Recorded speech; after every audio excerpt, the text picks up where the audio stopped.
Good morning, good afternoon, and or good evening, wherever you're receiving this audio. Welcome back to another episode of the Busted Coverage Podcast on YouTube as well as on Spotify. I'm your host, Nicholas Persampieri, joined always and forever by my partners in crime, Cam Griffin and Matt Baywood. Once again, before we get started, we want to thank you guys for tuning in every week and showing us some love. Make sure to keep hitting the like button. Subscribe to the channels, follow us, leave comments too. Let us know what you guys want to talk about. Give us your takes, and we'll shout you out on the show, and we'll, continue the discussions. We talk about all types of different sports. All kinds of content are available on the channel. So if you're starting from the beginning, if it's your first time here, welcome. We got 21 episodes on here. 21's today. Today's number 21. We will have 21 after this is over. So if you want to start from the beginning, go right ahead. There are hours of content for you guys to listen to for your viewing and listening pleasure. Or if you're stuck in traffic. Exactly. It is still summertime, I believe. So if you're ever, commuting from work and it takes you an hour because you're behind a bus or a truck like Matt, put us on. At least you'll be entertained. You might be hot, but you'll be entertained. Always and forever. Always and forever. About that. Always and forever. Makes my heart feel warm. See, that's just what I do. I make everyone feel great. And I hope we're going to make you guys feel great tonight because Matt... Hi. Soundboard Poppy. He hasn't been Soundboard Poppy in a couple weeks. Yeah. But it's an inside joke. No, I'm just kidding. He is our moderator for this week, and he's going to go over our topics right now. I'm going to go ahead and pass that thing over to Matt, who will discuss everything, and then we'll get going. So go ahead, man. Yo, Matt, before you go, can we get a countdown until we get to the new location of our podcast at your new house? Okay, so new house closes on August 1st. It's not going to be... No soundboard, but we'll clap. Yeah, that's just a round of applause. That's real sound. Golf clap. Yes, golf clap. I would say, because we'll probably be... I don't want to do like one in-person video and then go away. Late August then. Yeah, so it's going to be the last Sunday in August. Bet. That'll be the first visual. Will they see our faces? Yes. Oh, you'll see all my faces when Matt and Nick open their mouths. That's going to be crazy. And it is hard to keep our composure because we know that they can't see Cam, so we just start laughing. Either way, it'll be a nice set, and there might be some gifts given on day one for that. So it's gonna be a big milestone, and then hopefully that's when we can start getting some real traction. Bet. Awesome, man. We want to know awesome. who's talking behind the logo. Yes, you want to know who the offensive people are that offend the WNBA and the... First of all, it's warranted. That's all I'm going to say. It's warranted. Anywho, we hope you guys are going to join us over the next few weeks as Matt closes on his house and we get to use his stuff. No, I'm just kidding. No. Yes, we will be in person, as Matt said. So tune in around end of August. And yeah, you guys get to see our beautiful faces. See my lovely red beard of glory. Yes. All thing going on. All the work I've had done on my cheeks were good. Yes, absolutely. Anywho, let's get this show on the road. Mr. Baywood, what you got for us, man? All right, so this week we're going to be talking about big and small market areas for sports. There's some cities that have multiple teams in the same sport across multiple sports, specifically LA and New York. There's going to be multiple subtopics there. Then we're going to be talking about the role-playing or the role players on basically every sport has them that aren't solo sports. So role players on basketball teams, football teams, since that's the majority of what we watch. Do they get enough credit? Should we think about them more? Why don't we talk more about role players and we only focus on stars? Is it just for headlines? We had some big news for the U.S. or USA made it pretty far on both men and women's. Wimbledon. So we're going to be talking about tennis for an actual topic rather than just briefly bringing it up. And then we have our rapid fire questions, a trivia question, and we're all excited for Nick's rants. Yes. So, that being said, let's focus on LA here specifically, because this is what I prefaced in the chat. City of Angels. Woo woo. LA has 2 pro teams in, I want to say hockey, but it's not really hockey. They just have LA Kings, but Anaheim we can just throw in there. It's part of Los Angeles. It counts. Yeah. So they have 2 hockey teams, Anaheim and LA Kings. They got the Dodgers and the Angels. They got the Lakers and they got the Clippers. And then, I mean, they also have the MLS team. The Los Angeles Galaxy Galaxy. and LAFC. Yes. They have 2 soccer teams. Yeah. Are there 2 football teams? Yes, they do. They do, and they have, that's another topic that we're going to save for another. They got the Chargers and they got the Rams. Yes. So, the question is, I guess we'll start with the Chargers since I brought it up. Is the Chargers project in LA failing, or is it too soon? And I'm going to start with Nick. Oh, God. He looked right at me, too. I knew. Yeah. I looked away. That's why. There was some really focused eye contact there, which you guys will see in person soon. It was very uncomfortable. No, I'm just kidding. Not sure how we'll sit the camera above that. To answer the question, I think this is more opinionated than, based on real fact and merit, because I think there's a lot that goes into when you relocate a franchise. When they were in San Diego, they had a very loyal fan base, but it wasn't like I don't think they had like a real huge fan base. And outside of San Diego, there's really not many Chargers fans. Now, they have dope uniforms. Yeah, hell yeah. Great uniforms. Love that baby blue. That lightning bolt, baby blue, the throwbacks are crazy. I also like their navy blue with the yellow. They have cool uniforms. Yeah. They have a great quarterback in Justin Herbert. So if you look at it from, I think he's great. Great's a little aggressive. He's a great talent. There you go. He's a great talent. They were a playoff team last year. So an on-field product, at least recently, you could say, they also had a new coach. Harbaugh came back. You could say they've been a relative success if you're looking at it from a 1-year window. In terms of a business move, I don't want to say they're failing. I would say they're more meddling. So do you think they need more time? I do think it needs a little bit more time. They share SoFi Stadium with the Rams. So LA basically figured they would have a 2-team thing. So you're sharing a stadium. And the Rams obviously have had more success. Yep. And they've probably been the more successful historic team, if we really want to look at it, right? They have more championships. Probably more Hall of Famers. Yeah. I mean, Isn't the Rams team a relocation from St. Louis? so they were originally in LA. Okay. Went to St. Louis. Yeah. Fair. It's a second relocation. Yes. Second And then went relocation. back to LA. Similar thing with the Raiders too, right? Were they Vegas before? No. They were Oakland.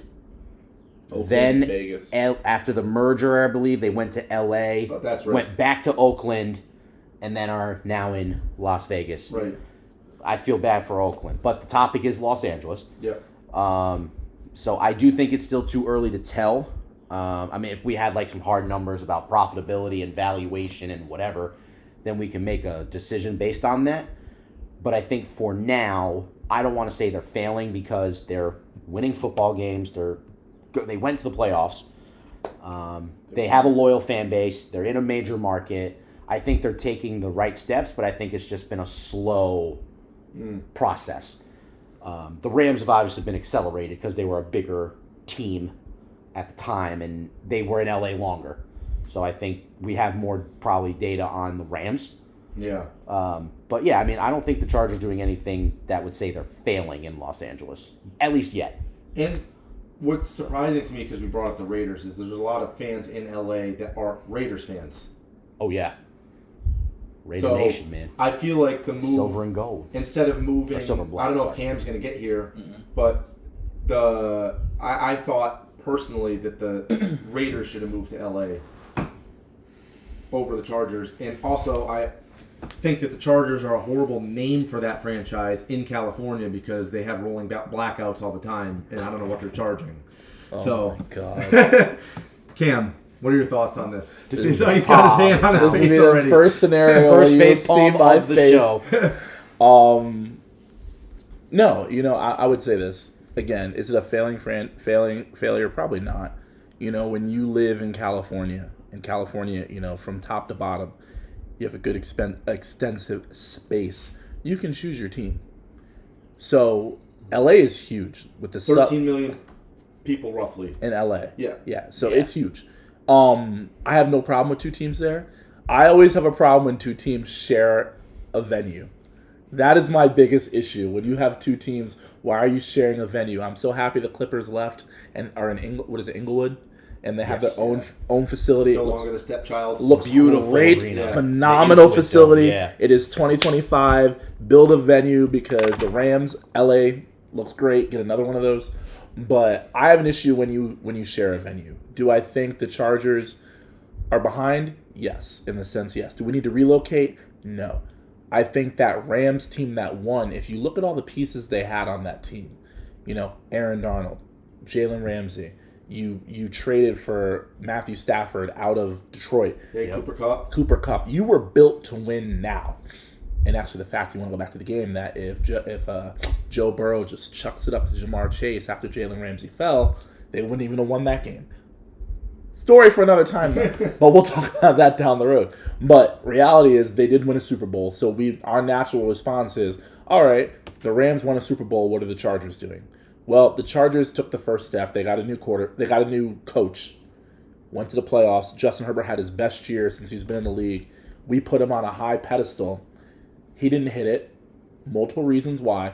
He didn't hit it. He hit step one with the new quarterback, and all we can do is wait now and see. They had the other Bosa brother, if I remember correctly. The Chargers have Nick. Who's not there anymore. But you had him, who was good before his brother got in the league. What? Or is it Joey Bosa? No, they had Joey. They had Joey. Joey went to the Bills. Yes. Joey Bosa, yeah. So he left. Nick is on San Francisco. Yeah. Joey went to the Bills. Look out for the Bills this year.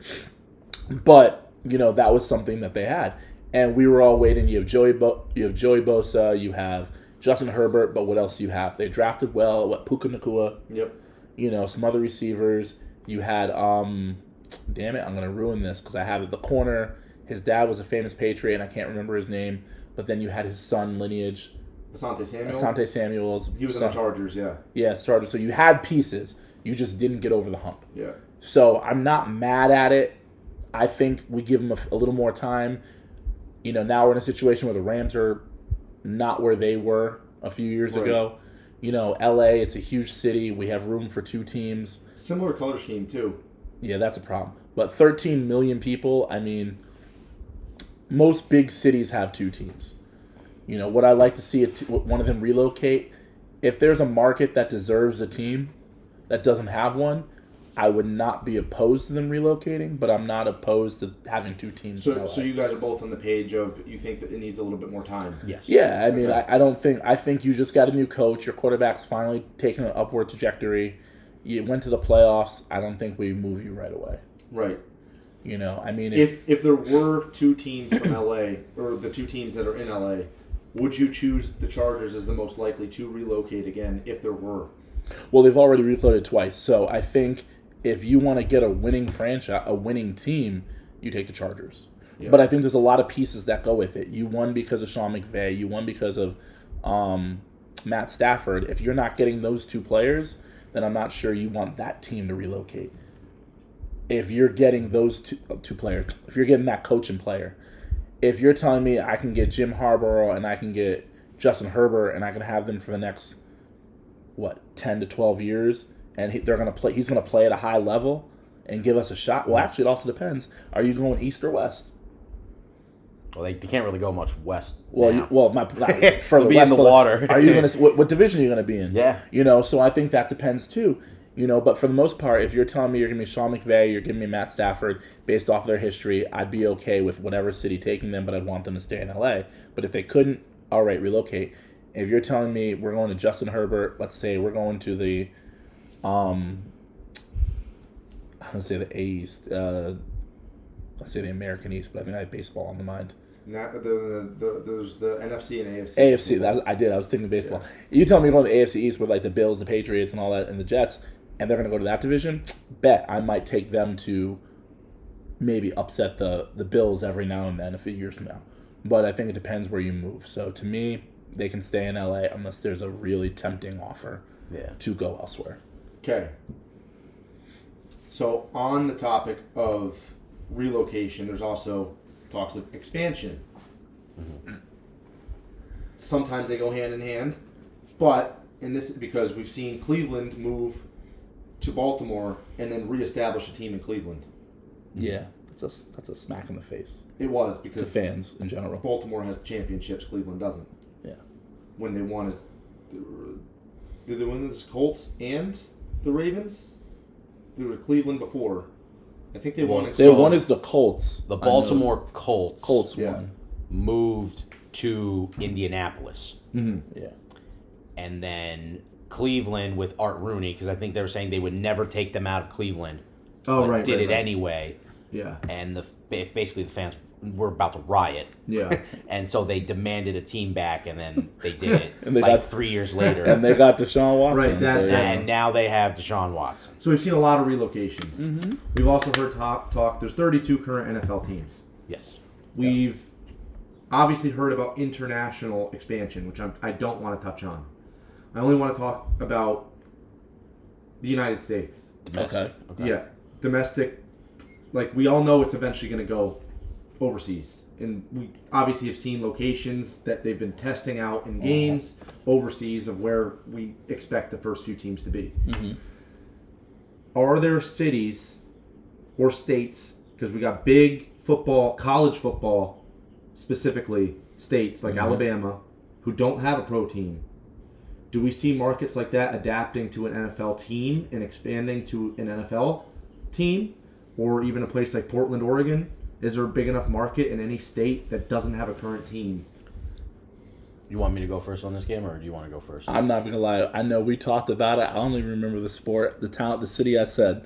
I was trying to remember off the top of my head the city we said. So you go first, and maybe I'll try to remember. So, in terms of expansion, of adding more than 32 teams, I am actually against that. Okay. I think if you push the league out to have 36, 38, 4, I just think it's too many, because then you have to change the scheduling, which probably then have to add an 8th seed. Yeah, you're gonna have to really change. I just, not to say that they couldn't. Yeah. If money talks, right? If they're gonna get paid, and plus they do, the whole revenue sharing with all the teams. They split everything. They figure it out. More opportunity for professional athletes too, the more teams. Right. What I think would maybe be a more realistic and actually probably a better option. I know what you're gonna say. Is establishing a farm system. There it is. Okay. Like a minor league. Okay. Similar to how the NHL has AHL affiliate teams. MLB has the farms, AAA, AA, yabba yah, right? I think if the NFL were to establish a farm system and have 32 affiliate teams, which accomplishes, one, you can test out those markets like going back to St. Louis, Oklahoma City, Orlando, Portland, right? So those can be, the Portland team can be the affiliate team of the Seahawks. Yeah. Because they're right there. You can put one back in Oakland. You can go San Jose. You can go. We got San Antonio, El Paso is two big cities in Texas. Albany, open, Austin. Yeah. You got, Birmingham. Yeah. I also argued Louisville, Kentucky would be a pretty good spot for one, but it's just a lot because you have to basically renegotiate collective bargaining. Players made a big stink over preseason. And as a result, they added a game. Mm-hmm. But do we think 17 regular season games is too much? Now you're going to have They're to have talking more. about expanding it again. Yeah. I don't agree with that either. Yeah. Then you're going to have to expand playoffs. Yeah. To me, it's too much. It would take years to finalize everything. Plus, you have these new teams. You have to build stadiums. Cost hundreds of millions of dollars to those cities and municipalities. right? So you have to work those agreements out. I think a farm system where they could play at college stadiums, to me, at least in the short term, that would be a more realistic option, which also gives opportunities to those other players that are in. Yeah, paid. Okay. Yeah, absolutely paid. College kids have been paid. Might as well pay. Yeah, them. and NIL money. Yeah, they're getting like $6 million. Yeah, hell yeah, they're getting paid. Some are getting paid better than NFL players. The amount of undrafted free agents that you'd be able to watch. Could you? Well, that too, and I would also propose that high schoolers could then get the option to either go play NCAA or go straight to the farms. No, I'm kidding. You should go to college first. But say if like some of those players that don't get drafted, they can still be a part of an organization, but through the farm system. Okay, Cam is shaking over here to the left. He's rocking back and forth. He's got something to say. Let's hear it. Look, I am the biggest component of college and minor, I don't want to say minor league, but sub highest level professionals. I am a firm believer that if you are not at that level, you should have a fair shot playing the level below to make your way up. I've said that from day one, whether it's the NBA, the NFL, the MLB, NHL. Look, not everybody can get in right away. You know, there's only so many players they actually take. I'll use the NFL. What are there? 7 to 8 rounds? 7. How many players are actually starting day one? Yeah. I'll be honest. Maybe 40, 30? Yeah, if we're lucky. Picks might not even some of those, how many are actually hitting? Yeah. So why not sign them to a lower division and let them work their way up and let that team hold their rights? And then instead of drafting, you can go to that player a year later with experience at a level. I firmly believe there's a way to work this out. College players, high school, no. You have to go to at least your body's not ready. Your body's not ready. I don't care how big you are. You know, your body's not ready for you to play against grown men in any sport, especially football, where they're running the fuck into you. And even if they're not, it's the technique that they have and the experience over you coming out of taking your finals and prom and going to play the fall 3 months later in the fall. That's not going to work. So, no. So, having addressed that, what's your question? Oh, sorry, that just had me so bad. It's about the NFL expanding. Do you think that there are any room in the United States, like the market for expansion? I think. And let me just preface this too, because east of Texas, there are 1, 2, 3, 4, 5, 6, 7, 8, 9, 10, 11, 12, 13, 14, 15, 16, 17, 18, 19, 20, 21, 22, 23, 24 teams. The only teams west of Texas is Denver, Arizona, the Raiders, Rams, Chargers, San Francisco, and the Seahawks. So my comment to this is like, do I think there's room for expansion? Visualizing the map. Thank you. Actually, that's a really good visual. Do I think there's room for expansion? To an extent, yes. If you expand to a city that had a team but lost it, you know, you're sitting there looking at, okay, well, guess what? The facilities are already there. It's not like you're building more facilities. Do they need to be updated? Yes, but it's a hell of a lot cheaper to update facilities than it is to rebuild them. Yep. And in terms of, it was brought up using college facilities for some of your minor league teams. Well, some of the college facilities are bigger than these NFL facilities, holding 190, even 80, 70, 60,000 people versus the 50, 40, 70, 60 NFL players, NFL stadiums we're seeing. So, you know, you could make an argument that, let's say I'll use Michigan as an example, even though there's already a team in Detroit, but you could make an argument that playing at Michigan in a minor league game, you get more fans than the Detroit Lions playing in their facility because their facility at Michigan's bigger than what they're playing in the Motor City. So, I mean, to an extent, do I think there's room for it? Ooh. I like... Finish your Well, point. I was thinking LSU, but I didn't want to say it because we hold 110. But versus the Superdome, which only holds 70, cool 60. If the Saints played a game in Death Valley, though. They should, but Saints sick. Game in Death Valley, 110,000 Saints fans there, and if not LSU fans, because half the team is made up for LSU players. But white and gold uniforms. Don't start with me right now. But I mean, those are the arguments you can make. Do I think expansion could come? I know there's something I want to say that we could do, but we're not touching on it today. Do I think we'll go overseas for it? Yes, but not in the sense you're thinking. You don't think it's going to be expanded to this current NFL? I do, but in the sense when we say foreign, Would be the IFL, International Football League. No, National Football League. But when we say foreign, go overseas, we think Germany, things like that. Yeah. Mexico. Yeah. It's got the same time zones we're in right now. They play there too. That would be where and I think the team would go, or Canada. Brazil has the same time zone. We're in this. Well, Brazil's a little further away, so Yeah. flight wise, not the best. But you're right, it could. Yeah. But time zone wise, Mexico's not terrible if you're going to do flying around the country and get the week off. So I think Mexico could work. Certain, like Toronto, will say certain Canadian countries could work. I know we're not going there, but I won't. Just to put this part in perspective, to Yeah. get to South America from JFK, specifically because, I mean, Foxborough is pretty much the furthest that way. Yeah. To get to South America specifically, it's 4 hours. That's not bad. That's not bad. It's 7 hours to go to Seattle Yep. or LA from direct. So actually, South America, Mexico. South America. To Mexico City from JFK is 5 hours. It's not the worst. It's not a horrible flight. And that's where my point is, because it's not like we're going to go to London and you're taking a flight from Los Angeles. Yeah. You know, Mexico is kind of centrally located where it's 5 hours this way. Maybe Minnesota might be the furthest, but it's fine. You got 4 days recovery Seattle for the might game. be. Seattle too. But I won't talk about that because it's not where we want to go. Right. But do I think that expansion? Yes. I think as long as it's a city that had a former team, if you give them a new team, they will be embraced. The facilities are already there. The hope and the want is there. Will everybody be a fan right away?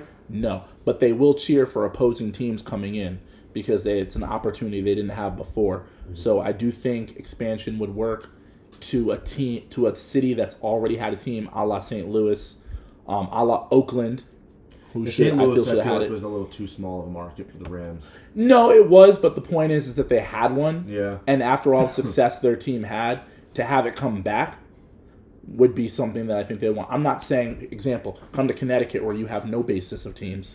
You know, go to, South Carolina where there's no basis of teams. New York, Not going to happen. I think you brought up Tuscaloosa. Outside of Tuscaloosa and Alabama, maybe Birmingham, I don't think the state would really embrace a football team. We got several cities in Texas, too. Especially because Nick Saban's not there anymore. Right. So are we really looking at the farm system from Alabama really continuing to be what it's been? No. Probably not. There are teams in Texas that could. Austin. They're all pretty much Cowboy fans, though. Yeah, I mean, Houston, Cowboy. It's hard to transition. You make a decision. Oklahoma's right there, too. Yeah. You know, so is there a team in Oklahoma? No. I mean, that might be an option. But those are the places where you go. I don't think off the top of my head I can think of one big market city that doesn't have a team. There probably is. This is off the top of my head right now. I mean, do we consider New Jersey a big market? No. Technically, that's New York City. So I guess New Jersey is New Jersey. I know, but they'll don't tell New York City people that. I know, but the way they'll map it. The way the map is the New York City. Giants play. The Jets. For those of you who don't know, the Jets Giants their stadium is actually in New Jersey. There's technically only one team in New York. It is the Bills, but and they're near Canada. Facts. Would you consider Memphis? We already have a team in Tennessee. Right. In Nashville. There's 3 in Florida. Right. Yeah, but there's 3. There's 3 in New York. Tampa Bay is not a big market. I can't even argue that. Miami's not a big market either. Oh, Miami doesn't even own. Well, Hard Rock is not their stadium. It's a city-owned stadium. It's not theirs because my University of Miami uses it too, and actually puts more money into it than the football team does.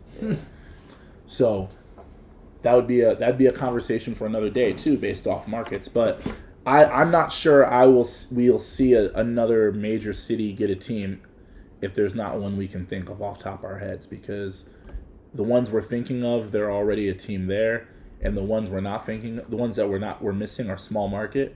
Yeah. And the big ones already have 2 teams that we feel could field 2 teams. And or they have like a market that's matured. Exactly, right. Like LA, so they know what they're getting. New York, you have options. Chicago. Chicago have 2 teams? Well, no, they have one. But I'm saying, like, the Bears have been there for so long. Yeah, and actually people are pissed at the Bears. Maybe you should put Yeah. another team in there. But, I mean, Philly too. No one's, hey, go Birds. We're not pissed at Philly. Go but, Birds. But I don't know. I don't know if there's another big market city that could field 2 teams right now. So this is one of the larger topics of today. Uh-huh. So we've talked pretty much football. Can I add one more thing before we transition? Sure. I'm also because I know a lot of this is coming because of the international games that they play. Yep. They're adding cities, they're adding countries.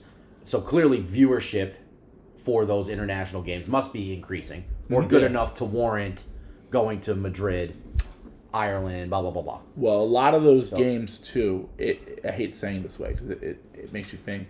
It depends on who the teams are playing. teams are. Yeah. Now, I mean, I think we've had the Jaguars versus That's because Jaguars in Denver. which overseas. aren't those games are it's pretty big overseas, but it's because they don't get games. Yeah, I mean, Steelers and Packers are playing in Ireland. what did we do? Dublin, right? Yeah. What did we do like 5 years ago? It was like the Patriots and like it was a huge game. It was like the Kansas City or the Patriots playing each other in Mexico. Or it was like 2 huge games, but it shouldn't have been in Mexico. Yeah. But the viewership for that was out of the world. Yeah. Versus, what we're seeing now with some of the Right. other teams. So the point being is like there's clearly a market to watch football, not just in the United States, right? England, Germany, wherever they're marketing. So it's wholly possible that we see some type of investment in the international expansion of football. Will it be? Will the NFL have 60 teams? I sure hope not. Yeah. But, they did have NFL Europe. It was a test experimental thing 20, 25 years ago. They very easily could bring that back because clearly the international series of games has been successful enough. And like I said, they're playing in Brazil, Mexico, England, Germany, Ireland, Madrid. It's growing. There's clearly a market for it. And people want to watch football at the end of the day. And they know it. So that's I like just the that last point. point. We might have to touch on that another time about NFL Euro. Well, again, and I'm not disagreeing. I agree completely with Nick and Matt. The problem and the biggest part that has to be figured out is the travel. Yes. Because when you look at going from east to west, or even west to east, if you're going China, which they all have markets whenever we show up to play games there, it's the time difference that you're getting when you go. Not even when you play the game. Yeah. It's when you fly there and then have to fly either home or to your next game. Because the most time difference in the United States is 3 hours. It's 3 hours. 3 hours. So, and that would be the same for Canada. Because too. even when you go to Canada, Mexico, the time difference is not more than 3 hours. If you go to Hawaii is 5 hours. England, I believe, is 2 hours Ahead. ahead. They're ahead of us. 2 hours. 2 or 3. So a 7 o'clock game in England, we're just getting home from work. Yeah. God forbid, it's, what is it? 5 hours from California. So you're what? Not only are you just getting home, what is it? 10 o'clock at night? You're getting it's behind. So it's 2 in the afternoon. So I mean, it's different depending on it's hard. The biggest thing will be the time difference going international. Unless you're in Toronto, unless you're in Mexico or Canada, right? The time difference I think will be too aggressive to do an expansion. It's great to talk about. Yeah, it's a lot of fun, but the only way to do it is to make the season longer and put in breaks, right? Which no one's going to agree to, right? So staying on the same topic of markets, but just switching sports, because in the NBA we have sort of a dual country system in MLB and the NBA, Yes, and NHL. Yes. So 3 of our big 4 sports are already international. We got the Toronto Blue Jays, Toronto Maple Leafs, Toronto Raptors. So Toronto's big in all the sports. They're a huge market. Canada isn't there a team in Calgary? Yep. For hockey, Yeah. So Calgary, Winnipeg. Yeah. So Canada in hockey is spaced out a little more across the country too. Edmonton. We don't want to talk about them. Why not? Montreal. Did you make a bet on them, Nick? I did. I was almost right. Well, almost is still a loss. So Ottawa. comparing in the NBA, and I want to touch on MLB after just briefly with the big market and small market teams. Okay. But the NBA specifically, Boston is significantly smaller of a market than New York City and smaller of a market than LA. And we see Boston have as many championships as they do. They're an extremely storied franchise. Mm-hmm. Do we still look at the Clippers, even though they're in a separate arena? You brought this up, so Cam, I'll start with you on this one because I feel like you wanted to start speaking about this. Do you think that there's still a market for 2 NBA teams in LA? Yes, we're seeing it. I think the Clippers, they just got their brand new facility, which looks phenomenal. You don't do that unless you have a market for it. And even the Laker fans were saying, Snoop Dogg, I'll quote him up. He said, go put an arena in Inglewood. It's still LA, but it's not the Staples Center. Yeah. I don't think teams, if you're a diehard fan of a certain city, are caring if you move to another place in that city. Now, you brought up Boston. Do I think Boston could have another team? No. I think there's levels to this. I think there's cities that are internationally known versus Boston is, but it's not as big. Yeah. There's no suburbs of Boston we're talking about that people know. I know Back Bay and then Central, but it's still Boston. Cape Cod. Yeah, and if you want to be honest, the Red Sox play in the Back Bay area. They don't play in downtown. Right. So that's where I think it is. I don't think you're going to get another team outside of that to get there. I think baseball's very, I don't want to say fortunate, it's the wrong word, very interesting in the sense that they have the ability to put certain teams or so many teams in a vicinity of each other versus basketball and football where you really can't do that for some reason. I don't know why it doesn't translate, but I think baseball is interesting in that. And I hope I answered your question because I kind of lost it a little bit. It was more you started it off with your answer. Yeah, I've tangented. It was more like you said that the Clippers had tangented. Yeah, tangent. It is now. You said the Clippers do have a market. They built a new stadium. And then you just lean towards going to Boston. Yeah, because I'm sorry, you said Boston first. So yeah, I think the Clippers have their market. I think LA is a market that can hold 2 teams. Like you brought up before, 13 million people. Right. All are not Lakers fans for whatever reason, give or take. That allows you to have a separate market. I don't think that it also comes with opportunity too. Let me throw that out there. Steve Ballmer is the owner of the Clippers. He's I'm going to butcher it, maybe number 10 in America, richest person in America. So he financed the whole build of the stadium himself. So he got it. He wanted it. He did it. Mm-hmm. Not many people say that. A lot of cities have to help pay for it, tax dollars and stuff like that. But he did it. And I think in that sense, with what he wanted, he got it. And he moved it to Inglewood. And it was able to stay in the Los Angeles area. And therefore, LA still has 2 teams. Do I think it would be great if he moved to another city and it might have success?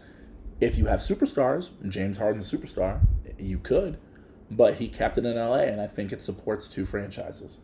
And it's not like the Clippers got there 3 or 4 years ago. They've been in LA for years. Right. So they're established. If you get a team that's not been there for years, you probably won't have that luxury or opportunity. But the Clippers have been in LA for decades, a good chunk of my lifetime. Right. And I remember a lot of their good players. I remember a lot of their bad players.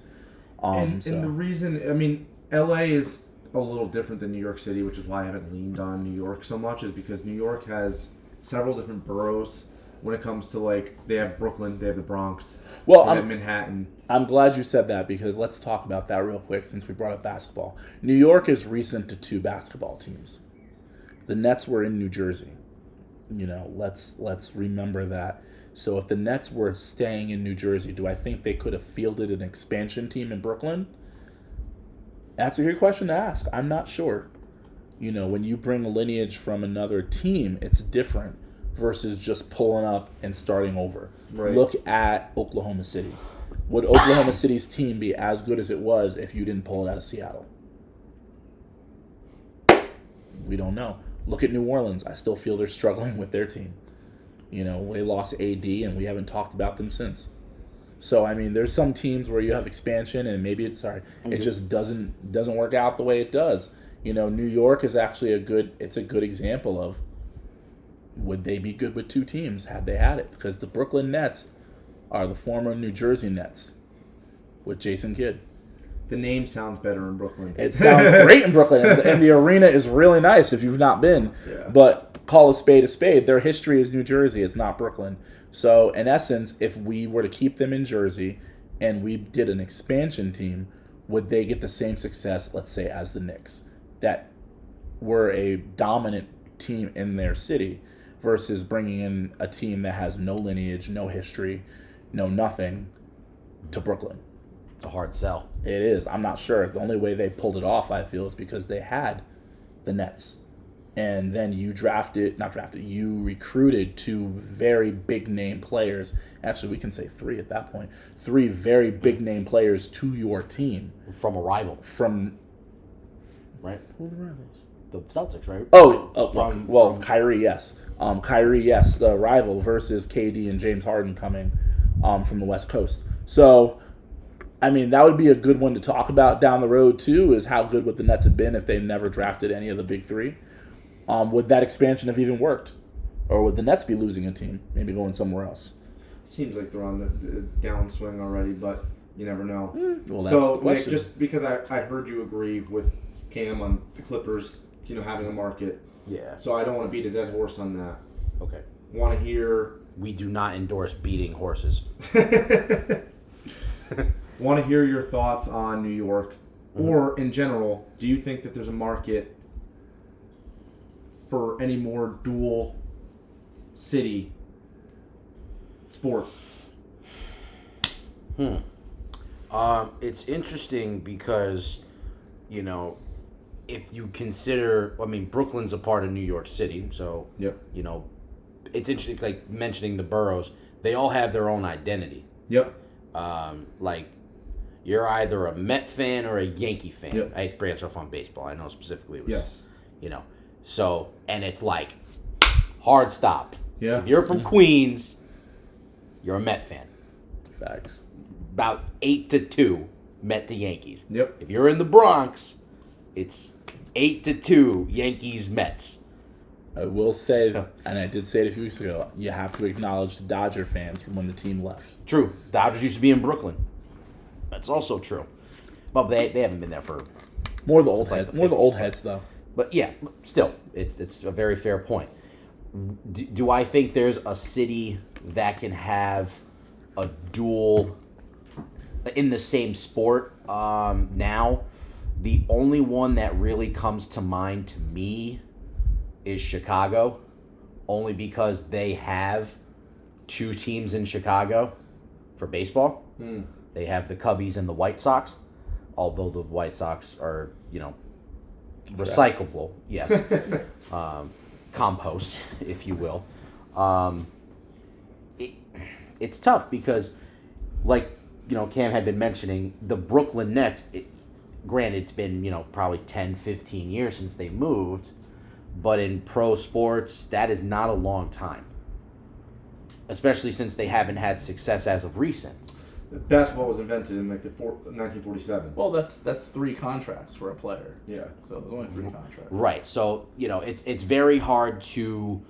I think the best expansion that we've seen recently was Las Vegas in hockey. Yep. They came out right out of the gate and had instant success. And winning... On the ice, too. Winning attracts fans. Yes. So... And the younger generations, too. I'll wait till you're done. So, that was kind of I don't know if and they've sustained that level of success. So that was a super successful expansion. Golden State Valkyries in the WNBA. They are proving that there is a market there because they're in the same town as the Warriors, right? They're in San Francisco. Mm-hmm. So Chase Center. in terms of that, it's working. Where to have, say, I know we brought up Boston as well. To have a storied city in multiple sports. The Celtics, the Red Sox, the Bruins, Super story. the Patriots. Well, the Patriots aren't Boston, but they're associated with the Boston market. Yes.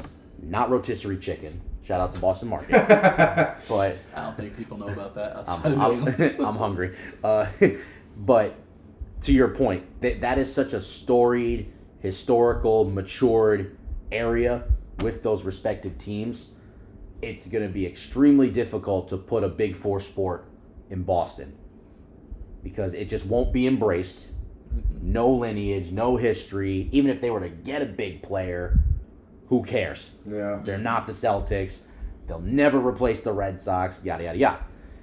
So to me, the only place where it makes sense right now would be Chicago. Because one, they have dual sport already. It's a huge city. And they're fed up with... The Bears are not doing very well. The Bulls aren't doing very well. Not to say that they'll have two NBA teams. They're building. But yes, they're building. So it's Chicago has proven that the dual sport market could work there. So to me, I would lean towards Chicago being that city that could do it. You could maybe throw a flyer at Detroit. They don't have two teams in one sport, but they're a re-emerging city economically. The Lions are good again. You still have the Tigers are good again. Yeah. You know, I don't. The Red Wings are but they're a historic team. Yeah. They're an original six team. You know, and they have the Pistons who are good again. So that could be a tester out. But yeah, to me, it wouldn't work except in possibly Chicago. Gotcha. So You wanted to say something. I did because I wanted to specify. Hey Tommy, see you back there. Good morning. Shout out to Tommy for letting us use his house again. Round of golf clap, Tommy. Good morning. Good morning. Side note, it's like How was your nap? It's 7:15 at night. But so my I don't want to say different because I just realized the Chicago Cubs and the White Sox both play in different divisions. But I would say the reason it works the reason you can look at it and it will work in different cities is because they're in different conferences and different divisions. The one reason we can say it worked in New York, because we know the Subway Series was at the highest point in baseball. They played it, and you're in New York, you picked a side. Actually, that's not even true. You watched Major League Baseball, you picked a side between the Yankees and the Mets. We haven't seen that recently in any other sport, so we question whether or not we can have that in any other sport. Right. We haven't seen the Knicks play the Nets in the playoffs to move forward that mattered. We haven't seen the Lakers play the Clippers to get to the NBA Finals. We haven't seen a lot of this stuff, so we wonder, can another market support it? Because there are times where one team in that market is so dominant over the other team. I mentioned we had the Subway Series, but that was in 2000.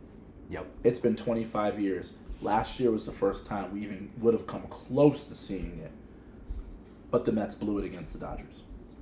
So, will it get to a point where I think we can do it? You can have two teams in any market, but will they be as successful as each other is the question that I think we need to ask. And the answer is history has not shown us that is the case. I think the markets in baseball are different just due to the fact that there's no cap. Well, in NFL, NBA, you buy in, and then you have the same cap that every other team has. Well, baseball's funny because I would argue to an extent that I'm still trying to wrap my head around baseball contracts. They're a lot longer than any other sport, but you can play a lot longer in that sport too. But the way the situations work out also, again, I said it, is that in basketball and other sports, you're usually in the same conference, same division. In baseball, they don't care. They'll mix and match you, which I actually like better. I don't think you should be the same. Now, I'm not saying the Clippers should go to the Eastern Conference because that's just stupid. You're not in the East. But I like that they don't play in the same division as the team in their same city. Because I think that makes a difference for what you're cheering for, too. You're more inclined to, okay, I'll cheer for both teams because what they do doesn't affect what I do until the very last possible game. But then what are the odds of us getting to that game?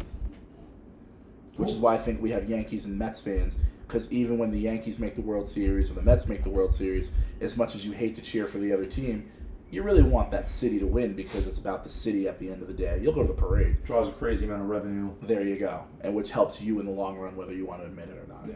And everyone loves a party, so whether they're in it or who's not, you support it. So, we're going to change topics here because we've dragged this one out pretty far. It was a fun topic, though, I have to admit. There's a lot to talk about when you talk about markets and sports. We've talked over the weeks of the growing WNBA market. We're good. Nick has mentioned that they're trying to get to 16 teams, you said? Yeah, I think it's like 16. They're going to add at least 3 more teams before the decade's over. So, Sure. we're going to talk about role players. Yeah. So, TV right now. specifically, NBA players, we've had role players that go back. You got Steve Kerr. You got Ray Allen. This year we had Alex Caruso. Do role players get enough credit? I'm going to start with Nick on this. The answer is no, because they have a role and they play it. And that's just kind of like how sports go. Sports are comprised of, in my opinion, stars and storylines. That's what really dominates the psychology of a fan and an athlete and the media and all that stuff. So like someone like Alex Caruso, who is clearly a very talented athlete, who is a well-deserving NBA player, probably could start on a few teams, right? But he's on the Thunder, so he's a role player. Yep. He's a defender, great defender. That's his role. We don't really say, like, Alex Caruso won't get a max contract because, he's not an all-NBA player. But I think what's more important to a role player is having an established role. This is what my job is. I'm paid well to do it.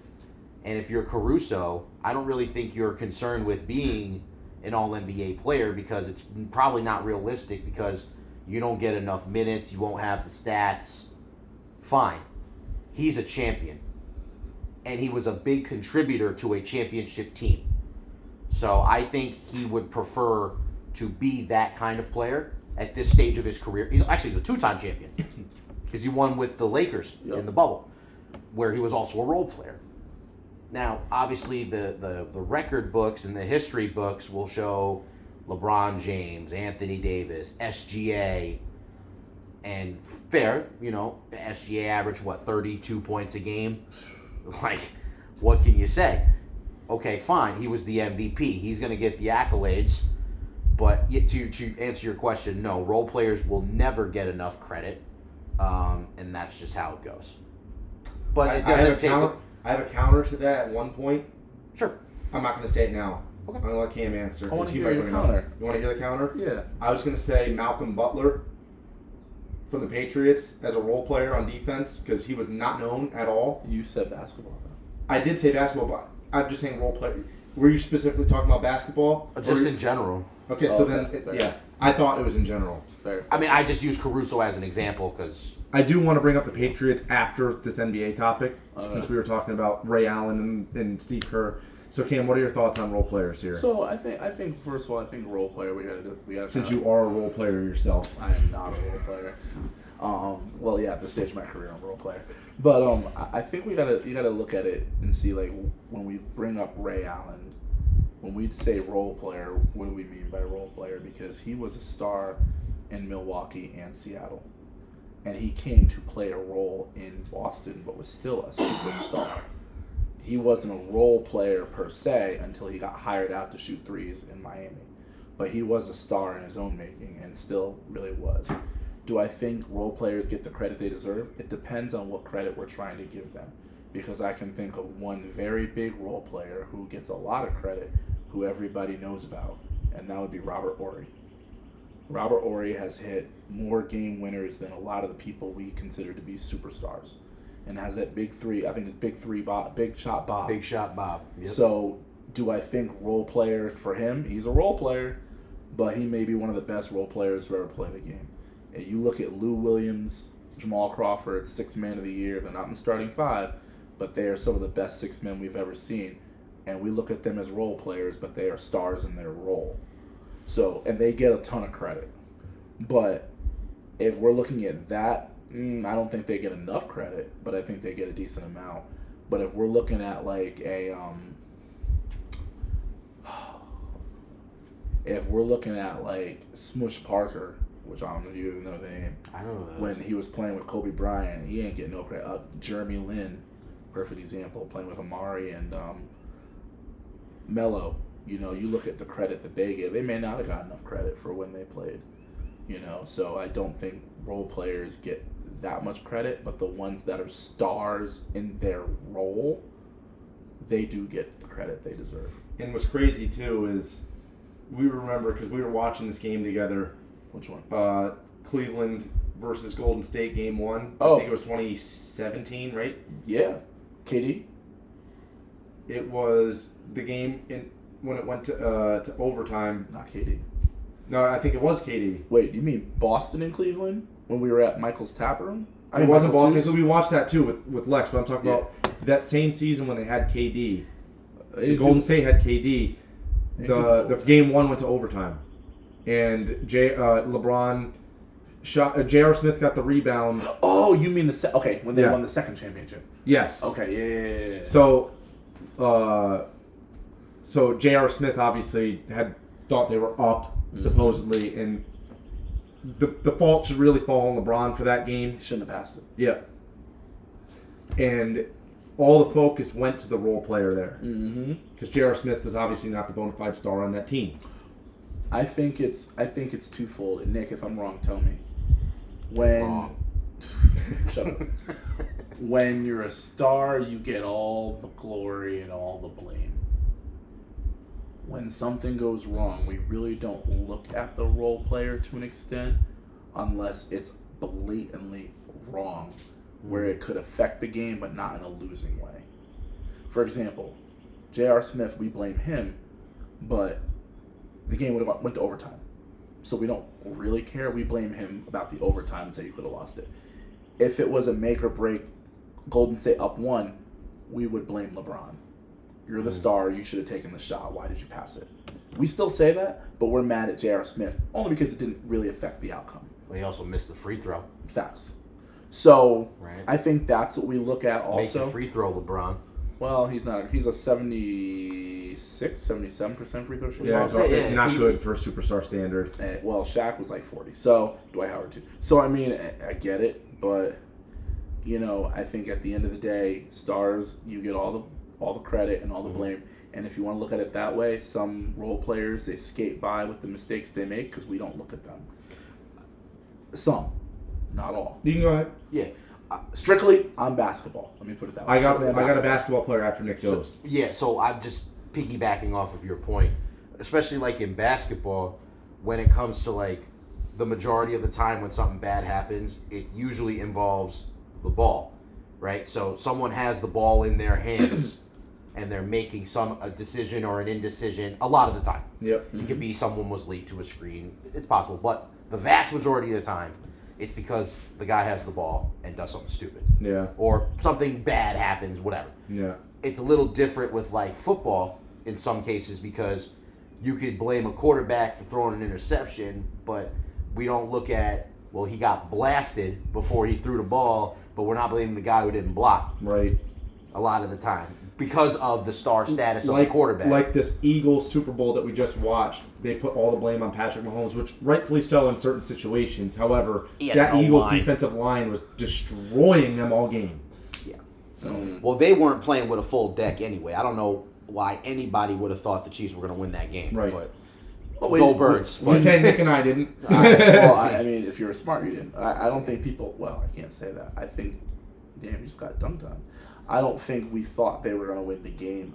We thought we would get a more competitive game, and I think that's when you look at Patrick Mahomes' greatness, and we'll say greatness. We feel that should have been better than what we saw. Example: when he played the Buccaneers and he ran for dear life. Yep. Even if we saw that against the Eagles, we would have seen a better game. Yeah. But he didn't. Rephrase. He couldn't even do that because it was a different Their scenario. line was just so It's a good. younger line, Yeah. too. I mean, They're much so younger line. fast. They were so fast. So I think in the sense when we look at it, we're like, well, we can't blame the line. No, we blame Patrick Mahomes because we watched him do it 2 Super Bowls before, Yeah. put up good numbers. It's just he couldn't Yeah. do anything. Here, he couldn't do anything. And I think that's the difference between the two. So my NBA player was Andre Iguodala. MVP. In the first, he was a role player. Mm-hmm. He won MVP because he locked LeBron up. Yeah. But that's pretty much long forgotten already. I mean, I think Andre Iguodala is a Hall of Famer. That's in my opinion. well, he's Right. a 4-time champion, Finals MVP. I mean, He was a star too. So before Cam, he, this next one I'm going to start with you. Sure. We're going to be talking Patriots oh because God. we give a lot of credit to Tom Brady, Belichick, Gronk. Mm-hmm. However, the way that a lot of those Patriot teams were constructed were people that you would not expect to be. There was a big do-your-job team. Yeah. You had everyone in the right positions Yeah. to do what they do best at the time that they needed to do it. Yeah. Whether it's defensive tackle, whether it's linebacker, corner, safety, wide receiver, tight end, offensive line, they were making plays everywhere. And we saw it. They didn't finish the 18-0 season, but we saw it then. Mm-hmm. We saw it in practically every other Super Bowl because in the Falcons Super Bowl, they did their job. They came back, whether that's, discussed the last time I moderated about that game specifically. Mm-hmm. The Rams game, people step up. The Seahawks game. So Cam, your thoughts on that sort of level of coaching from Belichick? Do you think that more teams should take that do your job mentality? And does that help make role players stand out, or does that just make good teams? I think when you look at, and we'll look at football because I think that's the best example that we can give it because it's a scenario where you literally, maybe some baseball, but you play one side of the field. You know, hockey, basketball, you play both sides. So I can tell you to do your role, but if you're a great offensive player, you may struggle at defense. I can't tell you. You could get cooked every time. And that's Luka, perfect example. And then that impedes you of doing your job. Yep. Because we're not looking at you on offense. We're looking, well, why can't you stop them? You know, so in football, if I'm telling you, look, you're the receiver, I want you to just be the best receiver you can possibly be. Quarterback, be the best quarterback you can possibly be. Now, none of that is going to matter if your line sucks. But if I look at the lineman and I say, look, lineman, you're not going to get any credit, most likely. But I need you to win your matchup and be the best lineman you can be. That's going to trickle down and affect everybody. I think it's easier in football, and more teams should worry about that instead of having players be more versatile, be able to do this and that. Just be the best in your role that you can be, and that will affect everything else. That's the way to play. Don't give people more than they can handle. Right. If you're a tight end, why are we having you run deep routes that may not be your forte? Don't expand it out. Be very good at what you do. The best players that we have ever had in the league, and I mean even with Dion, are great at one thing.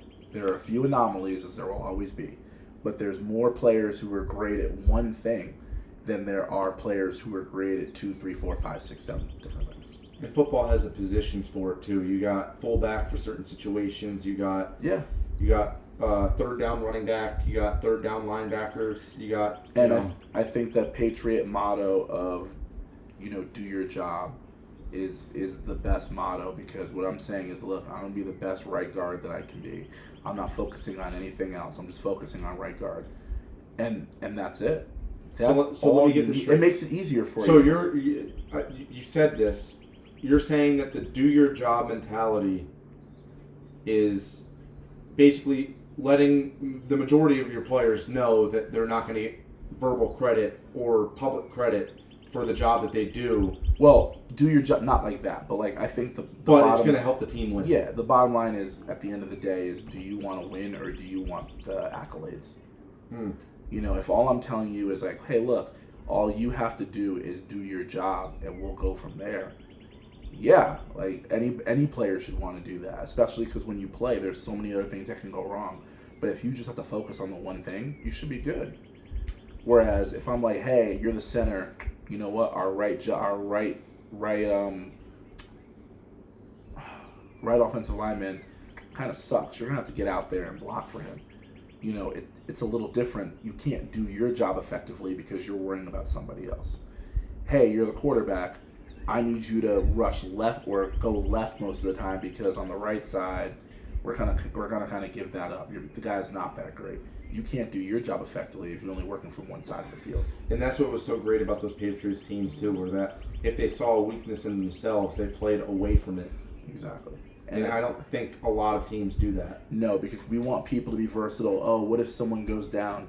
Well, then you pull the next person up who is at that position and tell them just all you got to focus on is this one thing. Everybody else does what they need to do. And I think that mindset is the way to go. But I think a lot of teams don't want to do that because of money. I'll be honest. I'll say it's because of money. Do you get more money as someone who's versatile or someone who's only good at one thing? And you get more as a versatile player. And I think we're at a time where people are me, money. But at the end of the day, the money will come if you win. If you don't win, the money's not going to come unless you're a superstar. Nick, your thoughts? What?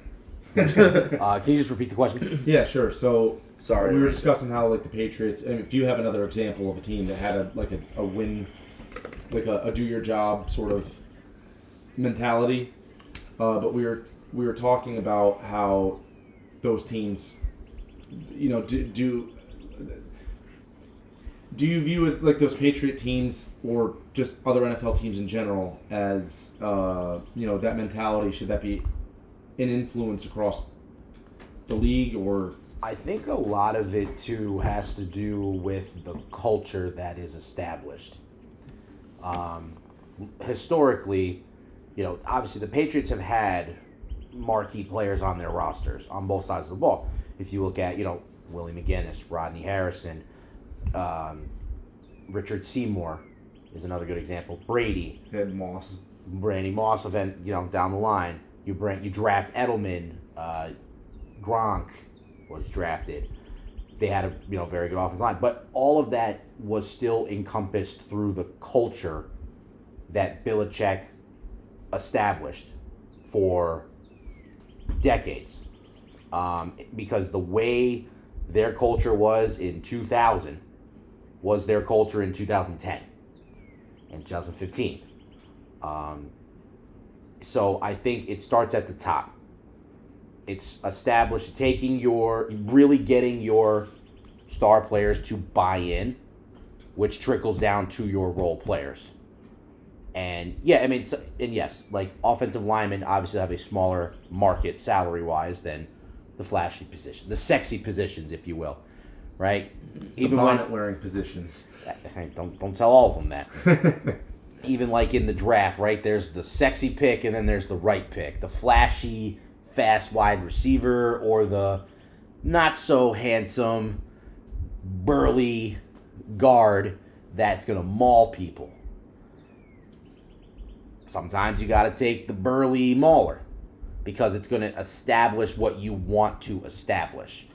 Another good example of culture and doing your job kind of team that I could think of, the 2010 or 2011 Dallas Mavericks. Oh, with Dirk? That beat LeBron and the Heat, the first 2011, I believe. So that team was composed of a lot of seasoned veterans, a little bit of blend of younger guys that can be, you know, mentored and be taught the tutelage. And they had an established, wily vet coach who established from the get-go, look, we're going to play this type of style because that's what we're able to do. But if you stick with the plan, in the end, the attrition, we have been in this situation. We have guys that understand the moments and what to do in certain times. That trickles down. That started from Cuban by picking the GM, by picking the coach, by picking the superstar, which was Dirk, and then the rest of the team followed suit. And it turns out they not only beat the Heat, they beat the Lakers and Kobe Bryant. Mm-hmm. Who else did they beat? They beat the Thunder. They beat the Thunder, who had young KD, Russ, And James. Well, who went to the finals the following year. Yes. Yes. And I believe they beat the Spurs, I think. Spurs. Yeah, so they stuck with their motto, the culture that they created. Everyone bought in, and it took them to the top. I think Toronto's another good team. 2019 Toronto Raptors. When they brought in Kawhi. Yeah. Yep. Brought in Kawhi, everyone bought in. Well, a lot of that had to do with KD tearing his Achilles. Well, and a very fortunate Yeah. bounce that happened. A very fortuitous We did see a bounce like. Well, that's not true. shooter's Halliburton. touch off That the was a rim. very Halliburton. But I would say. But more, that that's team, more that KD. Golden State team had won prior to KD getting there. Right. Yeah, but you know what? I'll give it to you for the argument and the conversation. I'll give you, but they had some things go their way later in the series. The ACL tear and the Achilles tear. Oh yeah, Clay got hurt too. That Right? Was sealed, it Clay or was it Clay. Bogut that got We'll say hurt? Clay. We'll say Clay that got hurt, sealed yeah. their championship. Yeah. But yeah, so like to me, in terms of the role player aspect, role players have to buy into that system. And it's very hard sometimes because all athletes and all competitors, they always want to make the big plays. Mm-hmm. They always want to be a contributor to a win. It's ingrained in our DNAs. But sometimes this is how you are going to contribute.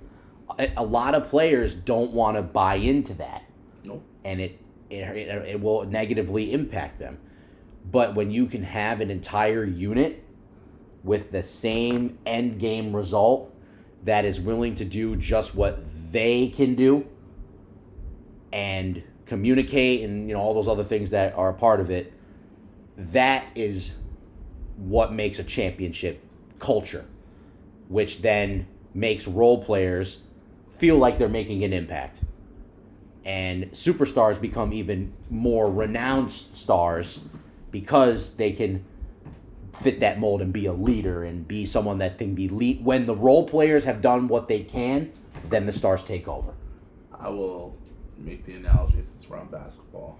If you go back to when Kyrie Irving and James Harden got hurt for the Brooklyn Nets, Mm-hmm. we saw KD drop 49 points, but he doesn't get that without the role players.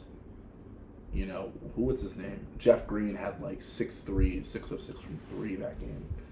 Joe Harris, Blake Griffin, you can go down the list. These are players that stepped up in moments where they needed to step up, but they weren't the star of the team.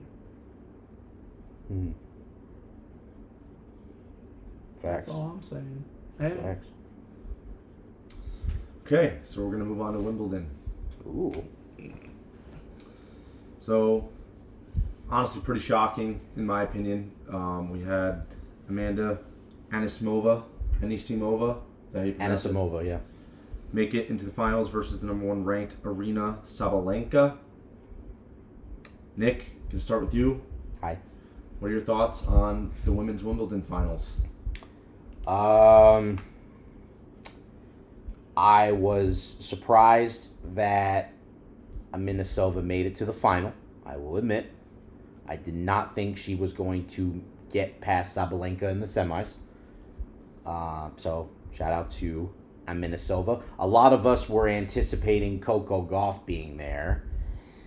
Don't look at me. Spoiler. Looking at me.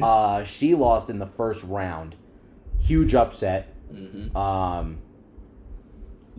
I think too when you lose, because she was the number 2 seed in the tournament, when you lose someone that early, especially because she's the top ranked American player in the world. So we were hopeful for the rematch of Sabalenka and Gauff. We didn't get that. We got Anisimova and Swiatek. Totally fine. They're both extremely talented players. And it sucks because she pulled off an epic upset of her own. But I'm not to say it's not what we wanted, but it just sucks because we were anticipating one thing and got a different thing. Yep. You can say it. So we're not offending anybody. I know What it is. I feel bad though for her a little bit. Do we also want to talk about the men? Yeah, I'll get there. I'll get there. Okay. I didn't know if you wanted to keep going on the women because that went 3 sets, right? Which one? The women's. No. Nah, she That lost went in 3. No, straight. she swept it. Did it? 6-0, 6-0. Oh, was it? Yeah. I thought it went. Might be Nope. might be wrong on that. Nope. Oh yeah, it was 2. Yeah, you're right. She did. Oh, the semis was the 3 set. Oh yeah, she got completely destroyed. Yeah. The semi was Yeah. on Thursday. So it was an underwhelming final, but it was surprising that she got there. Correct. As a 13 seed. Yes. Yeah. Well, nonetheless, as a 13 and an 8, Yeah. both getting there, the players you had to beat to get there, is hard in and of itself. So Cam, did you want to speak to the women?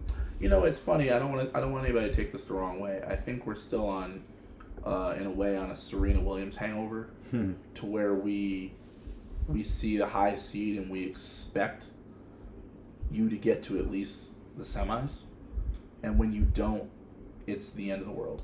Well, what's going on now? We got to wait a whole few months to see him in another tourney. Coco Gauff came off, and I think she was coming off of some time off. And just winning before that. So I have no problem. I'm upset as a fan that she didn't get out of the first round, I believe. But if you're a hardcore tennis watcher, which I will be honest, I am not. But I do appreciate a good game when it's on TV to watch it. And I do follow Coco Gauff because obviously American. I do love watching her play. She reminds me a lot of Serena with some of the way she volleys the ball at times. But I'm not really disappointed because I did watch some of the games, and they were good games. I mean, an 8 seed and a 13 seed both making it versus probably a lot of other players I would have picked to be there. It was great. Now, did I watch the whole thing? No, because I can't watch a lot of tennis like that. But did I watch a few sets? Yes. And I'm not even going to try and say her last name because I feel I'm going to butcher it. But, Swiatek, yeah. Swiatek, was so much better than, again, butchering a name, Anisimova. Oh, I'm getting this. Anisimova. 6-0, 6-0, that, you really have to look at it. But I do appreciate a good underdog story, as we all know. But, it is what it is. I'm glad Anisimova got there. Hopefully that'll help her in her American career move. Right, American. Even just getting she's to American, yeah. even just getting up, there. move up, and now we'll keep an eye on your career going forward, you For and sure. Coco. But I mean, I love that an 8 seed won. The same way I would want a 13-1 or an American. To me, at a certain point, I don't care what country you're from. I just care about your skill. So funny enough, the men's side was the 1 and 2 seed. And I knew the names on that one. So I was was Sinner and Alcatraz. Alcaraz. Alcaraz. Not to be confused with a prison. Oh really? No, I'm just kidding. Although he got locked up. No. Fun fact of the day. I don't know if you guys are aware of this. Maybe. Every major since the start of 2024 in men's tennis has been won by either Yannick Sinner or I believe it's Carlos Alcaraz. Since when? Since the start of 2024. Oh well, I mean They have won every single major. Just dominating. They are dominating. I mean, I'm gonna be honest. I'm older, so that's only So- been a year. I was watching the finals. Sinner had some crazy set points. And Alcaraz beat Sinner 5 times in a row prior to today, Yeah, this morning. this morning. Well, if you look at Yeah, it was today. if you look at Alcaraz's career stats, they're crazy. Yeah. They're way better than Sinner's, but he just couldn't. You won the first set, and it was downhill I from was there. gonna say he stole the first set. Yeah, it was down. Well, I mean, It was 6-4. 4-6. That's pretty close. At least these were competitive sets. It was The next 3 were 6-4 the other way. 6-4. Yeah. So I mean, it's not like it was. Unfortunately, I hate saying it this way. The women's one, 6-0, 6-0, but at least it was competitive the whole way. So I have no problem with that one. I thought it was entertaining game. To be honest, I like Alcatraz. I'm gonna call him Alcatraz because that's how we do It sounds better. It does sound better. Alcatraz. Alcaraz. Sorry, Alcaraz. We're calling you Alcatraz. So that was it was just a small topic for Wimbledon, but we have a request from the audience. Do we really? Who? Do we know? Can we shout them out? We can. It's a recurring. It's Liz. It's Liz. Shout out to Liz. Oh, okay, Liz. I got you. What does she want to hear? She wants to talk about Sophie Cunningham. Oh. Ooh, okay. So Cam, I know you've been vocal about the Fever team. What did Sophie do? Just as a badass of the WNBA. Oh, that's what we're talking about. Oh. Sophie Cunningham. Just wants to talk about her in a segment and how she helps the team. She's a role player. She comes off the bench. Should have probably included this in the role player topic. However, give her own topic. Yeah, I decided to separate it. Mm-hmm. So you're welcome, Sophie. Notably, I think it was who did she yank down? It was Sheldon, right? Yes. Because Sheldon and Clark got into it. Yes. And then Sheldon was driving the basketball to the hoop. Yes. And put her shoulder into Sophie Cunningham, and Cunningham just ripped her down. Yes. Cam, I'll start with you on this. Sure. What are your thoughts on Sophie Cunningham? I think Sophie Cunningham brings that physicality, and I don't want to say enforcer because she's not. I don't want to say she's dirty. That's not the right terminology, but she brings that enforcer mindset, and you're not gonna punk our best player or one of my teammates, I should say. You're not gonna punk one of my teammates while I'm on the court. Do I think she goes overboard a little bit? Yes. Does it bother me? No. I think, Gino said it best sometimes about women's college basketball. We all expect them to, put on tutus and be foo-foo and then, oh my God, we're this, and then be friends afterwards. And I appreciate what his comments and what Sophia Cunningham do because, as a competitor and an athlete, sometimes you don't like people, but you always should stand up for a teammate. So I have no problem with Sophie Cunningham did. Was it a little excessive? I don't think you need to yank the girl down. But, shove her, nudge her, go for it. Nothing that's going to physically get them hurt, but sends a message like, you're not going to treat my team like that. I saw that. I have no problem with that. She did the same thing for Diana when she played in Phoenix. And that's my WNBA GOAT. Argue me around whoever else, but that's my GOAT for the WNBA. And I'm here for it. I love it. I have no problem with Sophia Cunningham did. I think she plays her role great. She's a good three-point shooter. When she was in college, she was a very lethal scorer. But unfortunately, that's not her role in the WNBA. She's there to space the floor, make shots, and stick up for her teammates. So, Sophie Cunningham, I'm here for you. Won't buy a jersey, but I support you. Nick, your thoughts on Sophie Cunningham as a player, overall player, person? I don't know her as a person. So I can't make comments about that. She's a decent analyst too, guys, for ESPN. I do not listen to her analysis, so I can't comment on that either. I said decent. I didn't say great. I'm just looking at her stats. Her numbers are all down consecutively since she's entered the league, and that could be a change of role. It is what it is. I agree with Cam in terms of she's sticking up for her teammates, regardless of how you feel about Caitlin Clark. When she gets shoved to the ground, it's uncalled for. And I'm not a Connecticut Sun fan, but a Connecticut Sun watcher, what Mabry did was wrong. Shoving her to the ground like that was unnecessary. Oh. And if I was Caitlin Clark's teammates, I would have snuffed her. So I don't blame Sophie Cunningham for doing what she did. No. And retaliating on J.C. Sheldon. I would have threw J.C. Sheldon to the 6th row. The hell, are you kidding me? I would have chokeslammed her. WWE chokeslam, not a real chokeslam, Just relax. But anyway, to the point of Sophie Cunningham, She clearly is a role player at this stage of her career. We're not expecting her to be on the cover of the 2K video game. We're not expecting her to be MVP. Nope. But she has a role on a WNBA team. She's clearly good enough of a basketball player to be a professional basketball player. She's a better basketball player than I am. I hope. So she puts her work in the gym. If she needs... Better looking basketball player than most, too. That's your opinion. Oh my God. I actually don't think I've ever seen her in person. Of course, I've never seen her in person. Let me pull a picture up. I'm gonna rate her right now. I've seen her TikToks. That's great.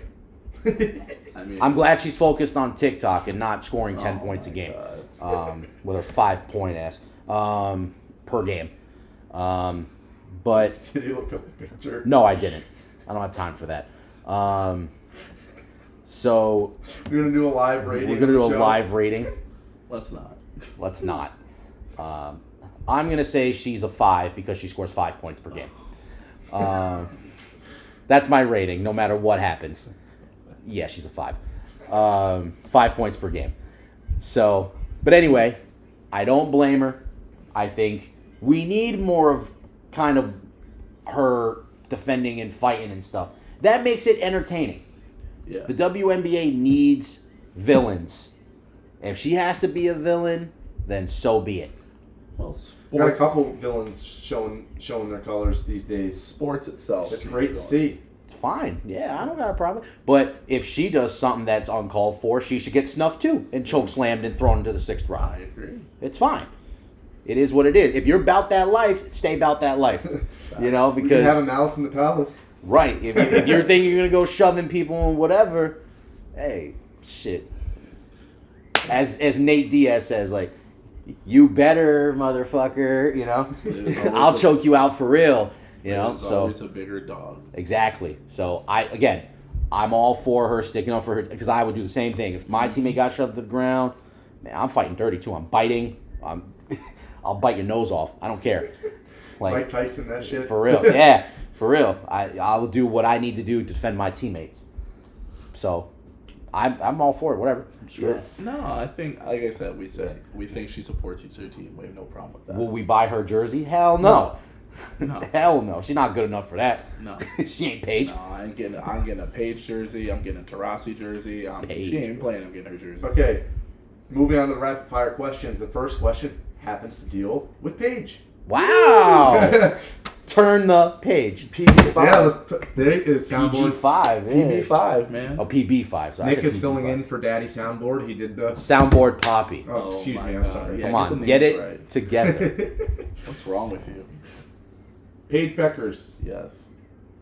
We've all probably said this before, but in college, when she got hurt, Cam is most notably for saying it. There would be no Caitlin Clark uproar No. if Paige got hurt. Paige didn't get hurt. Nope. Yeah.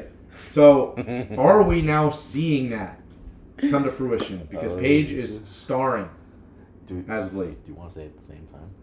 No, you said it. Paige Beckers is better than Caitlin Clark. Oh, facts. Stop the cap. So, if reality is this, when Paige Beckers was a freshman, who was talking about Caitlin Clark? Fuck all, nobody. Let's be honest. I'm not trying to be a jerk. Nobody. I understand what Caitlin Clark has done, but you did that when Paige went down.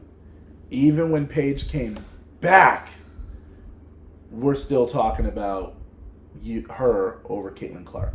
If it wasn't for Caitlin Clark going to the WNBA, had she stayed an extra year when we were all talking about Paige's senior year, ain't nobody talking about Caitlin Clark. You didn't win in college. You lost the biggest games of your career. What are we talking about? Even Paige won one. She got there twice, by the way, same as you. She won one, lost one. You lost both.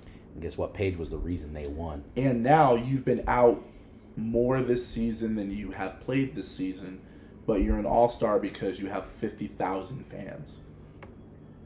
And the All-Star games in Indiana. And the all-star games in Indiana. So are you... Right now, Caitlin Clark's the Taylor Swift of the WNBA. Basically. Stop. And I don't think Caitlin Clark can sing. No, but that's what this is. Like, call a spade a spade. Your freshman year, Paige Beckers had all the hype. Caitlin Clark was a freshman too. You didn't No one talked about you. Okay. Then it was a few years later, Paige got hurt, and you went on this huge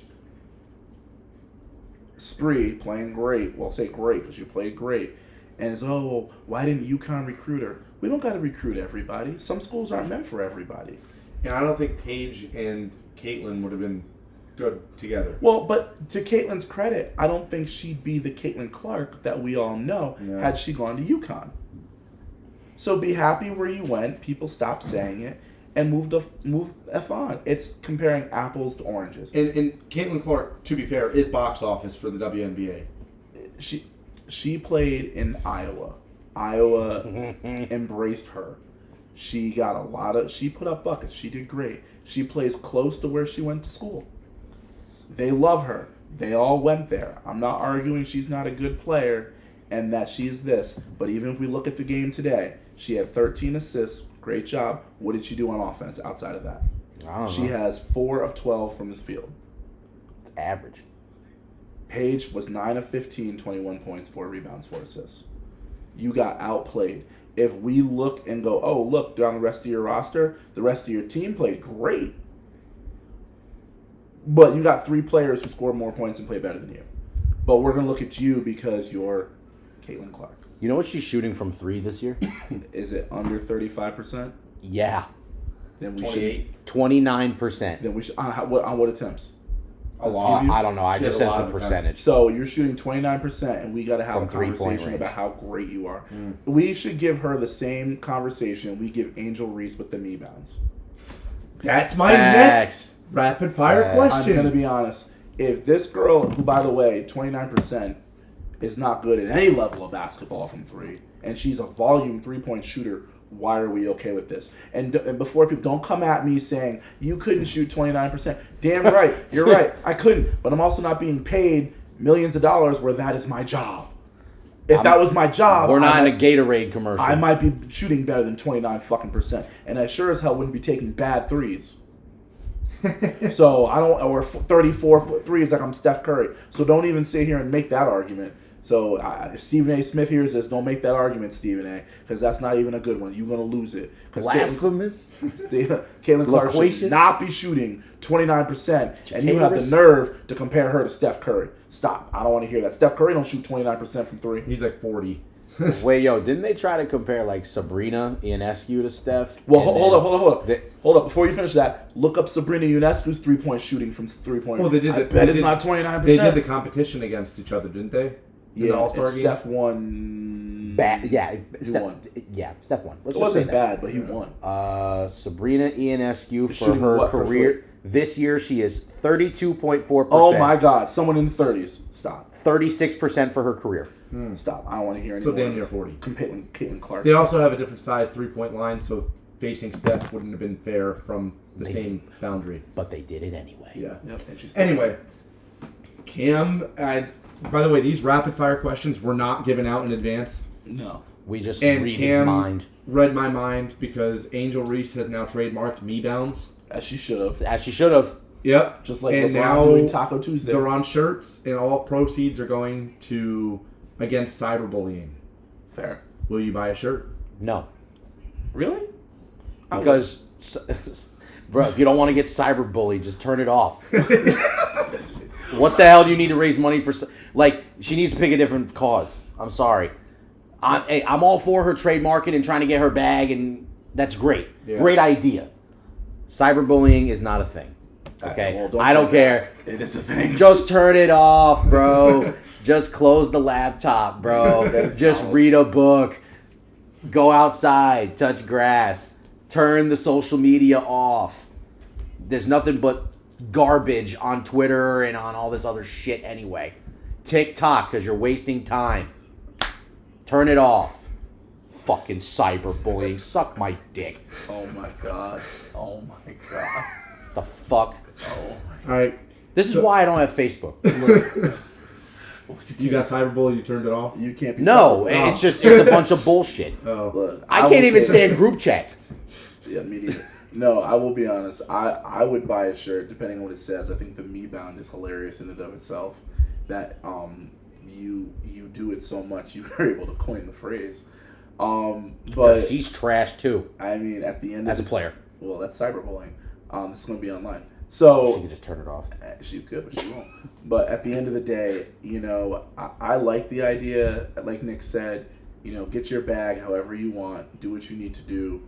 Do I think she could have done a better cause than cyberbullying? Yes. Do I think that is whatever to get her money? Yeah, I mean, go for it. But at the same time, if there's someone who's been cyberbullied a lot since she left LSU, it would be Angel Reese. So if that's the cause that she wants to try and do, go for it. I would buy a T-shirt. Do we have a picture of it? Let me pull it up. Because I mean, I'm not trying to cyberbully, but I like the concept of a me bound. Because at the end of the day, we all joke when we play basketball about missing shots and This is one of them. missing shots and getting It our says rebounds. me bounds. Anything that comes off that board, it's mine. Angel Reese. I would have said if she called herself a brick house, that would have been even better. I'm done. Because she Can I throws see that? bricks. Can I see that jersey? Am I buying one? Me bounds, Angel Reese, anything that comes off that. I mean, at least it They looks have a cool. different one too. I mean, It's a that's decent not- looking shirt. but It's that's not not bad. acknowledging that you're the one who missed the shot. This is the other one, I think. What's the other one? We're doing This this is the live. other You one. won't see it. Absolutely not. That's yeah. I'm not getting that one. Nah, hell no. Wait, what does it say? It's the same thing. It just says same thing. And then there's one that just says me bounds. I get that one. The one just says me bounds. If I had to choose between the three, I'd I go would pick the 3, third one, and then I'd 3, 1, burn 2. the other ones. 3-1-2. Yeah. 3-1-2. Okay. Yeah, I agree. 3-1-2. 3-1-2. So for those of you that, because actually most of you don't know, my relationship with Cam at 10 in the morning is to hit him with some random ass question or comment just to get him to either enjoy his time at work or just question his friendship with me. Which most of it is just questioning my friendship with you, and my phone's on mute. So these are sort of some of the things that I think of at 10 a.m. in the morning when I'm bored at work. Are you putting these on? No, you're. They're appropriate. Yeah. Oh, okay. So, Just checking. The ones I get are not If appropriate. athletes get athlete's foot, why do astronauts not get astronaut foot? Because of the gravity. She said that so seriously. That's so funny. Nick answered that with so much confidence. Because the gravity makes it fall gravity. off. No. Yes, these are the questions I get at 10 in the morning when I'm on a conference call and my phone vibrates and it's Matt Baywood. Oh, if athletes get athlete's foot, do astronauts get? I'm like, oh my god. So this is where we just clearly do not talk about sports. But What's athlete's foot? do Athlete's foot is a fungal infection that gets in between the toes, Yummy. burns, and Lotrimin, baby. Yeah. No, but if I will say this, you don't Shout get out to athlete's Lotrimin Ultra. foot, but if you're an astronaut, I believe your spine stretches normally. You get space spine. Yeah, so you actually become It decompresses your spine. Yeah, you actually become become taller. So, I mean, that's not the worst thing in the world to be an athlete. I mean, if that's the case, you might as well be an astronaut over an athlete. I don't want to deal with this fungal, but I'll Yeah, excited from blowing up in a rocket. hey, make me 2 inches taller. Give me the itchy feet. Well, how many I'm rockets not are that? dying in Mars. Not a lot of rockets have blown up. How many have blown up? I don't know. I'm not taking Like that 2 chance. or 3? I ain't taking that chance. Yeah. Well, you get on a plane, don't you? No, Oh, well. I don't. I like my feet on the ground. You get in a cut. First I of like all, my athlete's feet on the ground. First of all, I drove with you today. That was enough. I'd rather have athlete's foot than do that again. So I wasn't even going that fast on the way back. On the way You got back. flipped off twice, so we're good. No, well, that's because I was holding it for 7 miles. He wouldn't move over. So I was just like, Anyway, what's our next rapid question? It's another 10 a.m. type question. While we talk Let's about go. Nick's road rage. No, I don't have road rage. if swimming is considered this one of the best exercises, Uh-huh. why do whales look the way they do? Uh, There's the face palm. Oh my God! Talk to your boy, bro. That's your. I'm not even answering. that. whales look the way they do Why are they because God That's what made he's them asking. perfectly with his own vision. That is a good answer. Yep. Cosign. It doesn't affect just Cam humans. just doesn't want to deal with it. Next question. I'm done. Next question was going to be one of the bigger topics, but I figured I'd save it for a rapid fire question. It's based off of Formula One racing. So for those of you that don't know the difference between Formula One racing and NASCAR racing, is NASCAR is just done on pretty much an oval track. Formula racing has like dedicated courses, and the cars are completely different. Do we see Formula One racing as a topic that we discuss largely on this show And what leads me to ask this is the movie that is starring in theaters right now. Is that because you have a thing for Brad Pitt? No. Oh. That's a rapid fire question I answered. Say it again. I was laughing at. I was saying, do we think that Formula One racing? Because I think NASCAR is just too repetitive. When there's like 500 laps going left and left and left. I want to say something, but go ahead. I was no. Well, I don't know if we want to get political. It's a joke. Oh, It's too far left. oh. Because they make left turns. So, so I think Formula One is more, you get the scenery. Like I've seen French courses where, they're you go by the ocean, and it's more like, and the cars are completely custom. So, do we think that this is? I'm not well versed in people that drive these days, but do we think that this is something that we can get into and discuss on the podcast at least once? One time, probably. I am not a racing fan either. I mean, I'm aware what Formula One is. I've heard of it. I've heard of IndyCar. Yep. So I know what it is. I don't watch it, so I wouldn't really have much to contribute. I think when you have something that is, I don't want to say repetitive because most sports are repetitive to an extent, but when you have something that is not somebody physically doing it, and we have to make it like, hey, first one to 500 laps wins. I'd rather watch cars. It's hard. To me, it's like, I hate saying this, it's almost like watching the Tour de France. It's something very hard to watch in the sense of, I don't have any interest in it, but if we were going to do it for a show, I might glance at it, but I'm not watching the whole thing.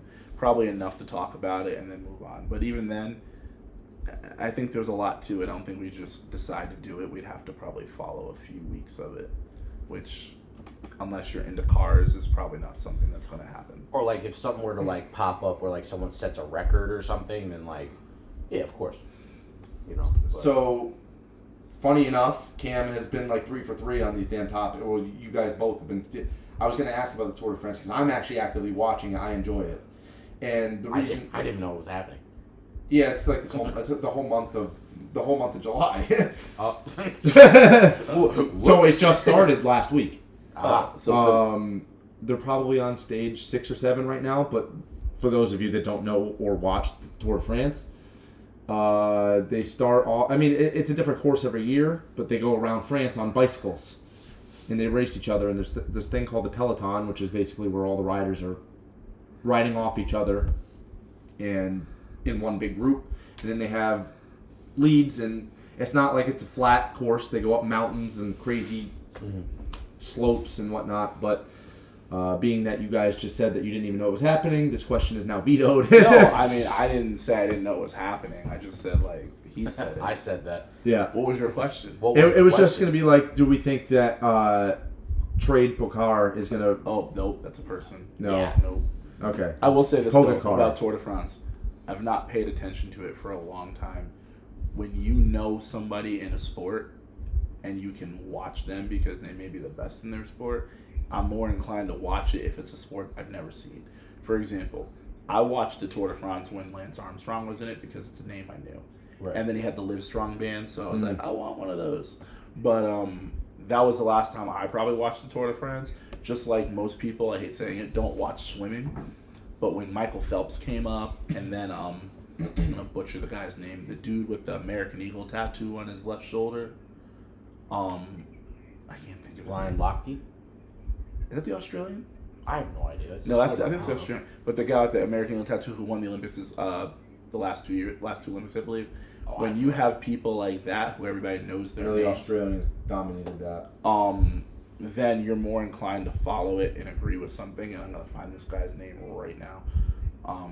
But that's it. So in Tour de France right now, same as Formula One. I don't know your name. I'm probably not watching. Sorry, guys. Rob a store or something. Okay. Our trivia question. Ooh. This is my first trivia question, I believe, on this show. Wow. And I think Nick's done a couple and Cam's done a couple. We hijacked his segment. This is the guy. Caleb Dressel. I was going to ask because somebody asked about how many stitches are on a baseball, I believe. Oh, no, that was your actual trivia. Yeah, I was like, wait a minute. Okay, so then I can't ask this. So I have two. One is how many black pentagons are on a standard classic soccer ball? Oh, that's a good question. It's a throwback. Ooh, that is a good one. You can't put your phone away. Is it an even number? I'm not looking at that. It is. Okay.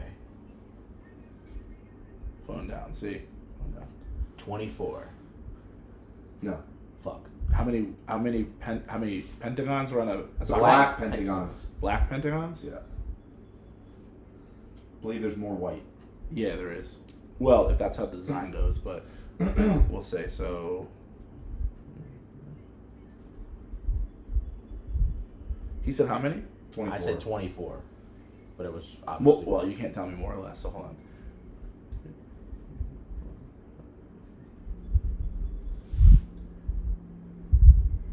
I don't really feel you're that far off, to be honest. I feel like I'm way off. Really? I was gonna say. Oh, I'm definitely way off. I was gonna say. Well, don't forget, black. There's more white than black.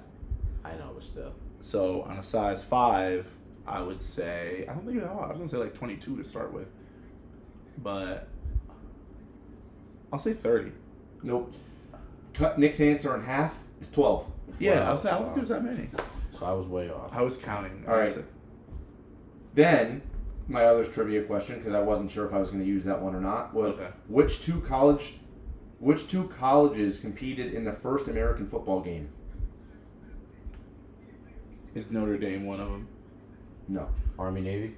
Nope. No. Oh, wait, no. Oh, he got it. Harvard and Yale. No. Fuck! American football game? Mm-hmm. Like soccer? Or, yeah, American football. What year was this?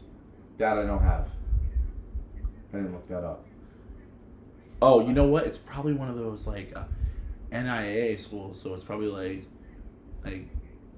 but These are two teams that you know. oh, never mind then. Michigan. Do you know what conference they're from?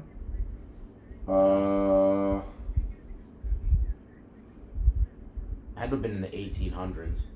That's why I said Notre Dame. I'm just looking to see because I don't know if this is the original conferences. I'm just confirming. Oh, what conference? It was. This is why it was part of. One of the teams was part of the Middle 3 conference, which is now part of the Big 10. Ohio State. No, 10. it was Rutgers versus Wow. Princeton. Oh, wow. Oh, in New Jersey. Ooh, interesting. Yeah. Both are in New Jersey. Interesting. That's pretty cool. And neither one has done shit in football since. True. Interesting. So, now that we got that out of the way, there was no Baywoods bets for the foreseeable future. We were waiting until after I get my house. And Yes. that happens to be right when football season starts, which is where Wow. I know my stuff. I'm not great on baseball or WNBA just yet. We'll see. Cam, Yo. you have a jam of the week this week? I know it's kind of light on sports. We're going to go off to Saturday night, ladies and gentlemen. WNBA All-Star Game. Nafisa Collier team versus Caitlin Clark's team. Aaliyah Boston, first pick overall. Brianna Stewart, first pick for the other side. Let's get it going. I'm with Nick on this. I'm going to blow up his spot. I think Team Nafisa is going to win. I like their roster. And, with all the drama surrounding the men's All-Star game, let's see what the women bring to the table this year. So I'm excited. Paige Beckers is playing in it, so I'll be watching Paige. I'll be watching Nafisa. Asia Williams was hurt, but she is now back. She'll be playing in it too. Kelsey Plum. The list goes on. So if you got nothing else to do on a Saturday night, hop in front of the TV, or even if they're at a bar, have them turn the game on. Let's see what we get this Saturday. That is the game I'm going for. I think it's 8:30, ABC, ESPN Plus, and Disney Plus. Shameless plug. Now the section that we Oh wait. shit! Can I say Disney Plus, or are we gonna delay? Nah, if it's on there, it's on there. Alright, it's on Who there. cares? All right. Now the segment that we wait for every week to finalize our show. Nick, what do you got in store for us? Oh God, gotta What are we sit up for ranting this about one. this week? So, What is Cameron walking off set for this week? Cam, get the face palms ready. No, I'm just kidding. I have like 4 things that I want to rant about, Oh my but god. I'm gonna try to focus it a little bit. So, this past week has been a very eventful week in sports. If you've been watching the WNBA, which I'm sure most of you don't, the Connecticut Sun actually won a game. You said they won 2 games. I lied. Oh, fair. It was one. Well, they've won 3 games all year. But they won a game, snapping their 10-game losing streak. Do you know what time their game was? Oh god, it's probably like noon. Yeah, it was 11. It was 11 a.m. on a Wednesday. They played before the soap operas, okay? But that's not what I'm ranting about. I'm also not going to rant about Coco Gauff losing in the first round of the Wimbledon after winning the French Open. Nope. Not going to talk about that either. Oh god. I'm going to talk about the Club World Cup. Congratulations to Chelsea. Big upset. Blowout of Paris Saint-Germain. But that is not the game I want to talk about. Oh. I want to talk about the semifinal game between Paris Saint-Germain and Real Madrid. That's Saint-Germain. Whatever. They're French. Germain. Alright? Now, I watched approximately 8 minutes and 43 seconds of this game. And yes, it was the first 8 minutes and 43 seconds. Because it was already 2-0. The first goal, there was like a missed play or whatever. Dembele had the ball at his feet. The goalie fouled him. But another player was right there for the easy tap-in. I believe it was Fabian who scored the first goal. So they let it go. They scored. Okay, it happens, right? For 1 goal, shit happens. Then, 5 minutes later, a Real Madrid defender is going to clear the ball. And do you know what he did? Did you see it? Do you know what he did? No, what did he do? You know what he did? He kicked his own fucking foot. Yep. I wanted to hear him say it. He kicked his own fucking foot. Dembele then just says, okay, takes the ball, 35 yards down the field, scores with the left foot, 2-0, game over. Cam, get the face palm ready. Paris Saint-Germain looked like they were playing a Special Olympic team the first 10 minutes of that game. Oh my god. Okay? Oh my god. And whoever that center back is for Real Madrid, I'm not going to do the second thing I thought about doing because I already know I made him mad. So I will reserve what I was about to say. Just go No, for it. no, we'll get kicked off the air. Hold on. Just to express this situation, Cam has a couch cushion in front of his face. It's beyond the face palm now. We've upgraded. It's a cushion. It's a cushion palm. I can't believe we say some of the things that you said. Oh my God. So, yeah. It was embarrassing for Real Madrid. Who is arguably the best player in the world on their team, and Mbappe. They also have Vinny Jr., don't they? Or did he Believe so. leave? It didn't even matter what Yeah. they had on the pitch because they have people who kick their own fucking feet. Or boots, whatever you want to say in Europe, in England, whatever the hell. There is a giant fly on that TV, but That I don't just give a hit shit. It was Lord of the Flies. They ate themselves, right? That's what Real Madrid looked like. Staved, decrepit. They looked like the leprosy baby kids from Apocalypto. They looked horrible. They got embarrassed, And that team won the Spanish Primera. That team is what showed up for the Club World Cup. And by the way, the game was played at MetLife Stadium, which is hosting the World Cup final for the internationals next year. I don't want to watch another soccer game at MetLife Stadium because I believe was today at MetLife as well. I think so. Yeah, 4-0 and 3-0. I don't care. Fuck that. Fuck Real Madrid. And whoever that center back is, I hope you get cut. Well, from the team. Yeah. How the fuck do you play professional soccer and you are so precise at professional soccer that you kick your own goddamn foot? Your foot's not round. And there's no pressure in that situation whatsoever. For real, dude. He was like, la-di-da-di-da, whoops, fuck me, you know. And then Dembele looking at him like stupid ass, and then just walk like, I was floored. I could do that. And I got bad hips. Not really, I don't have bad hips, but like, I could kick my own foot. I could kick my own fucking foot. And I've talked about the sun explicitly. Yeah. I've talked about Pete Schrager explicitly. And yet, Real Madrid was worse.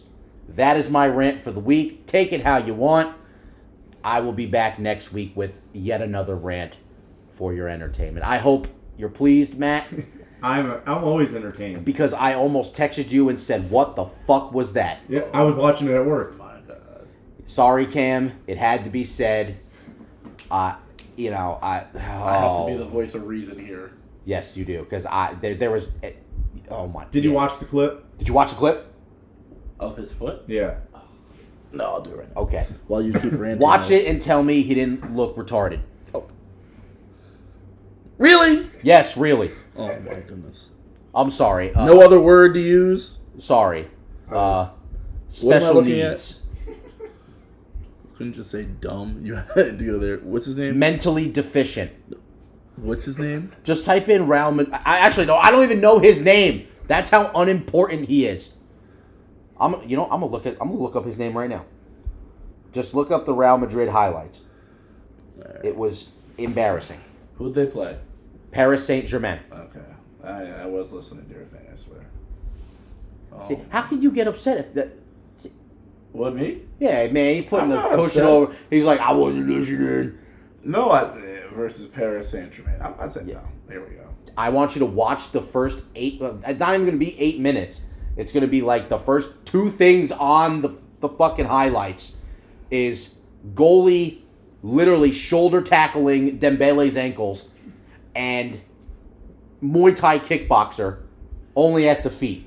Feet Finder. That's his name. Oh my goodness. His name is Feet Finder, and he only finds his own feet. All right, I'm watching something. PGS to punish Real Madrid with a 3rd goal. It's the second goal. Oh, okay. So the 2nd goal. Yes, the second goal. Please watch that and tell me if you could have kicked the ball instead of your foot. Just go ahead. Okay. Matt, you want to do something else while I'm looking for this? Yeah, I guess I'll bring up a topic briefly that we didn't before. Was Cooper Flagg has we've seen enough of Cooper Flagg, or at least the Dallas Mavericks have, in the summer league, and they've shut him down. Mm-hmm. Yes. Now, and I don't want to get into like Ace Bailey and them yet till another week, but we also saw Bronny James star against Cooper Flagg, and Cooper Flagg didn't play well in that game. Star is a very strong word. Okay. He's born into the role, but he scored 2 points in a summer league game. It's pretty good, man. He's had 2 more points than me. Is enough enough? Of Bronny? Yeah. Enough was enough at USC. What the hell are we talking about? He shouldn't even have been drafted. We've been over this. I know. Fuck him too. It was enough last year, but obviously there's no notable improvement. What did he even do in the G League? He had like 1 40-point game late in the G League, mind you. Oh. Okay. You know what we should do? We should add an all-star event. 1v1. That's what we should do. And we should only do G League players. And I'm electing Cam Spencer to go into that tournament because he will cook everybody. Did you watch the goal? Did you see him? Did you see the dummy? The second goal Yes. for Chelsea. Wait, It's literally That's the wrong game. Yeah, it's literally at like the 8-minute mark. He's watching the game today. So who is it? It's PSG versus Real Madrid. Oh, I did Chelsea. Okay. We're getting a live reaction right now from Cam to prove my point. Yeah, I gotta see it. Is this it? Yes. 4 days ago. Yeah. Okay. Click that. All right, I gotta find it. It's the second goal. It's Second the goal, second you can fast forward to around the 7 to 8 minute mark. And the funniest part is they got the guy that goes, "Ooh, let's get ready to rumble," and then he starts counting down for the start of the match, and it was very cringe. Okay, so you got to rewind it a little bit. Is that the one? Yeah, Okay. rewind it a little bit. All right, so let's see. Here we go. Maybe this is. All right, so So just play. do you want to? Okay, so All right, here we go. So that's the first goal. That's Fabian who scored the first one. okay. So you're gonna see the clip right now that made me irate. All right, let's see. All right, so.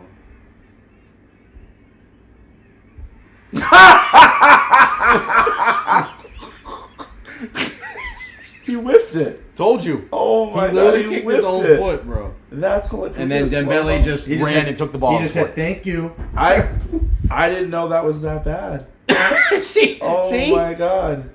Wait till they play in slow motion. They can't do that to him. Are they gonna do that to him? Oh, yeah. I hope so. Oh my god. Oh yeah. Yeah. Don't do that. Oh, here it is. Oh, no, they didn't did. even show it. They just showed Dembele Oh. taking the ball. That's crazy. I told, bro. Oh my goodness. You are not allowed back in your home country. See? Oh, that's bad. That's bad. That's bad. I mean, You thought I was playing. he should be happy they got blown out because if you lost 1-0. So basically, the point of why I ranted about that's worse than the Sun. Oh god, That's worse than Coco losing in round 1. that is pretty bad. And this all happened this week. Well, it's just a bad week. Bad week for. At least it gave me something to fucking fume about. Oh my goodness, I'm done. Yeah, I'm I told you. done. I told you. Told you. That was. I'm not gonna lie, guys. I just saw it. That was pretty bad. He just missed the ball. You know. When you're in school playing kickball and the kid misses the ball when it's rolling at you and you all just laugh. That's kind of what that was. Sorry. He compared you to a child, whoever you are. Well, yeah, Yeah. a little bit. You're a child. Well, we don't blame children. I shouldn't blame you. But. True. You're right. And he ain't the reason they lost, which is even funnier. I Yeah. mean, he should be happy they They were lost. losing regardless. What, it was 4-0? Yeah, They it was lost 4. 4-0. Should be happy they lost 4-0 because if they lost 1-0, ooh, Yep. just like what's his name that I said wasn't allowed back into New York after the Yankees lost Oh, what the hell's his name? with the mustache. I don't know. That's how quick we Oh, forgot the about pitcher. him. Yeah, he got traded. Nestor Cortez. Yeah. Cortez. That's how you had a Nestor Cortez moment. Yeah, basically. So, that wraps up our show today. That's that. Cam is One more show down until you guys get to see my reactions live. and Yeah. it's- Oh my so we're god. counting down the days. It's roughly I want to say 6 to 8 weeks. I'm gonna be a T-shirt. I have my own meme like Jamar Chase on your phone. I got rid of the Jamar Chase. Yo, that was hilarious. We are also counting down the days for Cam's gift Yes, which because I this one hope, is going to be entertaining. Nick which is I going to be hope happy for is this. I get a online good one. online appropriate. Oh, it's online. Oh, it's appropriate. It's not like that other gift you gave me last week, right? No, Which we can't say on the air. I'll say it. No, I won't. No, I We'll won't. have more thoughts about him than they will me. Yeah. This is not unplugged.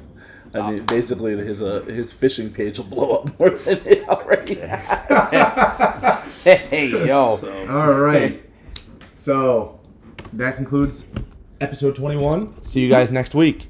With Later, guys. Nick. Peace. Bye.